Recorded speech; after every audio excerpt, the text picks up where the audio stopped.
So காஞ்சி மடம் வந்துட்டு அபரிதமான ஒரு பவர் இருக்க இடம் மகாபெரியாவோட அந்த சன்னதி. உங்களுக்கு நீங்க அவர்கிட்ட போயிட்டு உங்களுக்கு ஒண்ணும் வேணாம், ஒரு 2 சொட்டு கண்ணீர் விட்டுட்டு வாங்க. நீங்க எதுவுமே கேட்க வேண்டாம். மகாபெரிவா கிட்ட ஆத்மாத்மா 2 சொட்டு கண்ணீர் விடுங்க. உங்களுக்கு என்ன தேவையோ நீங்க நம்ப மாட்டீங்க, உங்க வீடு தேடி வரும். உங்களுக்கு என்ன சொல்யூஷன் தேவையோ அவர் அதை கொடுத்துருவார். உடனடி தீர்வு, உடனே சாங்ஷன் பண்ணிடுவார். நீங்க எதிரே பார்க்க மாட்டீங்க கொஞ்சம் கூட. அதான் நான் சொன்னேன், மகாபெரிவா என்ன அப்படின்னா, காமாட்சி அம்மனை நீங்க வந்துட்டு கும்பிடுறதும் ஒண்ணுதான், மகாபெரிவா கும்பிடுறதும் ஒண்ணுதான். இதுல வந்துட்டு எனக்கு கொஞ்சம் கூட மாற்று கருத்தே கிடையாது. ஏன் அப்படின்னா, எனக்கு அதுக்கு மேல ஒரு மகாபெரிவா எல்லாம் பத்தி இன்னும் நிறைய விஷயங்கள் சொல்லலாம் சொல்றதுனா. ஏன் அப்படின்னா அவங்க 2 பேருமே ஒண்ணுதான்.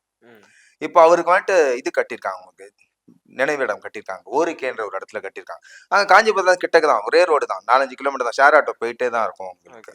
ஸோ அது பார்த்தீங்கன்னா நம்ம காமாட்சி அம்மன் கோயில் என்ன ஸ்டைலில் இருக்கும் அதே ஸ்டைலில் தான் கட்டியிருக்காங்க. ஸோ நேயர்கள் கண்டிப்பாக அங்கே ஒரு வாட்டி போயிட்டு வாங்க. உங்களுக்கு எல்லா விதமான தடங்களும் நீங்கள் அங்கே அதாவது மகாபெரிவா யூஸ் பண்ண அத்தனை விதமான பொருட்களும் அங்கே வச்சிருக்காங்க.